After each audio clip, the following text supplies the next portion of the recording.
The first story.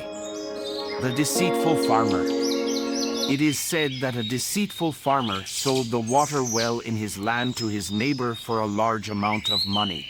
And when the farmer who bought the well came to use the water in it the next day, the deceived man said to him, "Go from here, man, I sold you the well, but I did not sell you the water in it." The man was amazed at what he heard and went to the judge to complain to the deceived farmer after many attempts to convince him that the well and the water in it were his right. The judge heard the story and ordered the deceitful man to come. Then asked him to give the man his well, but he refused. So the judge said to him, "Well, if the water is yours and the well is your neighbor's, then go ahead and get your water out of his well, then."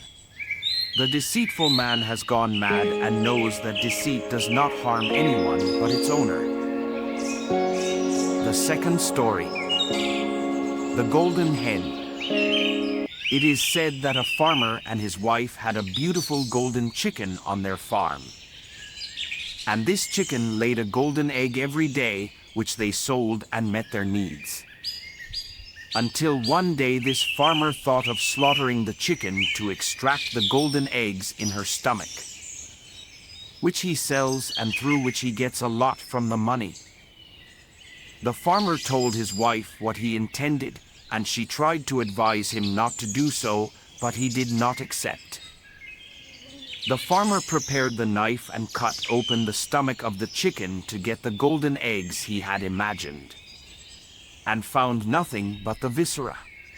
So he and his wife sat crying and lamenting their luck, because they lost their golden chicken, which was their daily source of livelihood, because of greed. Third story. The lion is the king of the jungle and the little mouse. It is said that the lion, the king of the forest and its strongest inhabitant, was one day asleep, when a small mouse living in the forest itself began to run around him and jump over him and make disturbing sounds, which disturbed the lion's sleep and prompted him to wake up. And when the lion got up from his sleep, he was angry. So he put his fist. The huge mouse was above the mouse, and it growled and opened its mouth, intending to swallow the little mouse with one morsel. Then the mouse shouted with a trembling voice of fear, hoping that the lion would pardon him, and said, "Forgive me this time. Only this once, O king of the jungle. And I promise not to do this again, and not to forget your kindness to me.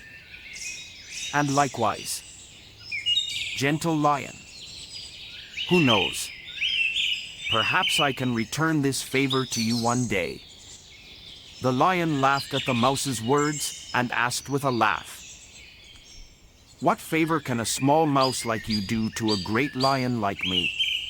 And how can you help me when I am the lion king of the jungle and you are the weak little mouse?" The lion decided to release the mouse just because he told him what made him laugh. So he lifted his fist from him and let him go on his own, to catch the lion and tie it to the trunk of a tree, and then set out to get a cart in order to transport the lion in it to the zoo.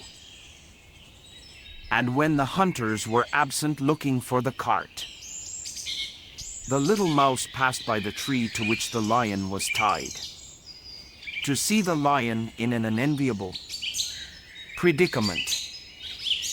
So the little mouse gnawed at the ropes that the hunters used to fix the lion and its captivity, until he cut all of those ropes, freeing the lion. Then the mouse walked after that proudly, saying happily, "Yes, I was right. A small mouse can help a great lion like me. One is measured by his actions, not by his size. And each of us has his own needs in this life.